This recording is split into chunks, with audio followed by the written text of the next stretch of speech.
Hey there, comic book fans. I'm back from the comic shop again this week with 4 new comics. There was supposed to be a 5th one. I was supposed to get the new Cerebus this week, but I guess my shop got shorted. It'll be here next week. But meanwhile, here's some of the freebies I got, including the Avengers Launch Party, No Surrender. What the heck am I going to do with this card? Nothing. I'll throw it in the pile of cards and things I have. I'm a sucker for this freebie stuff, and of course previews. I guess after a few weeks of, because these are like, they sell these. I think they come with, if you buy an issue of previews, which I never buy. But after a month, if they still got them sitting there, they just pass them out. They're like, here, have an issue. So I'll look through it, check out some of the new Marvel covers, see what's going on. I made a video of looking through one of these once. Maybe I'll have to make another one. Then we've got the new comic shop news. Infinity Countdown Prime. Whatever the heck that is. Some new Infinity War stuff. Counting down to infinity. I guess I'll find out. I did another Infinity Gem story. What a shock. Oh, look at that. There's a big old poster in the middle. Infinity Countdown. I guess they're all fighting over a bunch of jewelry again. That seems to happen every few years at Marvel with Thanos and all those guys. Next we've got The Beauty, issue number 18. Where did I leave off in the story? I don't remember. Juan, Hurley, Nalchik, Kim, and Maurer. We got people sitting around a kitchen. We got people drinking wine on the front porch. There is nothing but excitement in this book. I think we're back to some Done in One stuff. I think the last issue was a Done in One story. Man, I can't even remember. Did it come out that? It didn't come out that long ago because this just came back from hiatus. But usually, not much on the back cover. Usually, I enjoy these. It's a police procedural. It's a slice of life. It's been a book about criminals.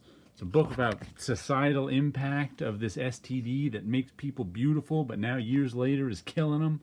So The Beauty is a lot of different genres all wrapped up in one. So we'll see what this issue brings. And next we have Savage Dragon 230, where it looks like a Christmas issue, where Savage Dragon takes on skinheads, Nazis, and guy with the chain. There's the 3 Savage Dragon kids down the bottom, his wife. I think this is the issue I read he drew at all different sizes. It's the answer to our prayers. It's too good to be true. Savage Dragon was kicked out of the U.S., and he's in Canada now, living there because of various things in the plot. Oops, some nudity in this. We'll have to keep flip by that. This is a mature reader's book. Oops, some more nudity. All right, we'll just stop there. Some of the characters who are trapped in Dimension X have lost their clothes because they're trapped in a horrible, awful dimension, and their clothes got ripped. I think one of them showed up without clothes because she was rescued from some pod. But there's Aquaria. This is a little story in the back. He sometimes runs these stories that other people does, and sort of backup stories, which he's doing here. So Savage Dragon and his wife and kids are living in Canada because aliens have been kicked out of the United States because of various reasons that have to do with the plot of dimensions merging and stuff like that. But always fun. I enjoy Savage Dragon. 230 issues. That's a lot. And next we have Outcast, issue number 32. It looks like all the Skybound books have gone up from $2.99 to $3.99. Invasion, part 1 of 5. Was it last issue that introduced this guy here, our new lead villain? It was kind of a pointless issue. It was sort of a slice of life of a day of villainy of this guy who just got into town to fight our Outcast guys and lead all the weird demons into battle. But it was just him going about his routine of his day being evil, and it was kind of like, I didn't quite understand what the point of that episode was, of that issue. I mean, it was well done, but I just kind of found it like, eh. So now we'll see what this is. There's our lead character and his daughter and his dad who just appeared. They're the Outcasts with this sort of built-in superpower that they now discovered to take on these demons with their red eyes. And it took, I would say it took 25 issues for this story to really mature. So we'll see where it goes from here. Outcast, Kirkman, and Azaceta with Brightweiser. And our final book of the week is Usagi Yojimbo, Mousetrap, Part 3 of 3, issue 165. Been a murder mystery so far this issue, always good. And I just, who was it? Travis just tweeted that Usagi is going to a series of mini-series, which really annoys me. I guess they're trying to get new readers.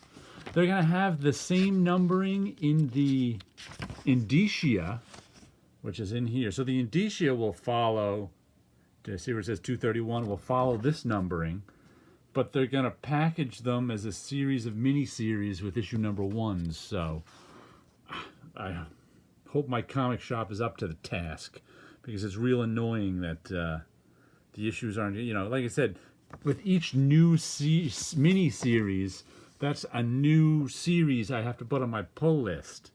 So that just annoys me that I have to keep track of that. But hopefully my comic shop will keep track of that for me, and I won't have to, because it really, whatever. I love Usagi. I'm not going to drop the book, but I wish it would continue the numbering, but I guess they want new readers. I don't know if renumbering is going to get them new readers, but what the hey, they got to try something. Finally, I'll show you my background art. Since we got a cold snap here, they're behind Mylar, so we get glare. So we got a cold snap here. Figured I'd drag out some of my digitally manipulated photos. Coffee and conversation keeps us going. When I do this one, 2015. These are my street photos I take, which you can see all the different textures in there. This one, it looks like I used some sort of dot texture on. I have my texture recipe, blocks of different color and borders. So I take, a street photo that I took and I make it into an art print. It's not your usual sort of street photo, not your usual sort of art print. See, this one I didn't use the dots. I used these, and like that, I have filter recipes. This was a woman sitting on the steps of the public library in Manhattan, the one with the lions on it. You can see all the textures in it. Looks a little painterly.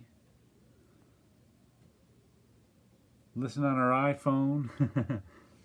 So that's what I like to do with my street photos. Just kind of, make them into something new. Make them into something different. Those are 10 by 15 on 11 by 17 sheets of paper. And you guys all have a good week out there.